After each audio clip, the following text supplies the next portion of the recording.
Ipay ta kay dako kay na nato sa may tayasan timing kini tawag si Ate Ayan. Okay, so ganina pa ko nag-contact ni Ate Ayan. Okay, so si Ate no, so kabulo ko mas busy kayo ni karon, di ba? So yung dugay po may wala nagkita, no? Si Ma'am Testy mo to ba may himalalod na lang. Mo na lang pud himalalod kay kuan man siya kun i-assist dito niya. Isa pa siya studio na pud dito good. Kay hibalag kay Ano ito wala na po kwarta para Choco.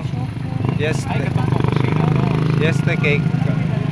Naa. Ate ko siya. Dapat yung mga minuto man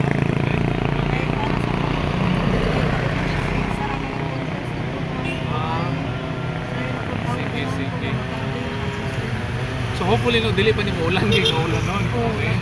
So lipay mi karon gitawag ning Ate Aya no. So kung balik ko na ta sa tayasan pero mo dito pa tas kuan kanang sa Himalalod no kay napit pas nga. At kanang pa dito kanang tuon yun no gikinahanglan.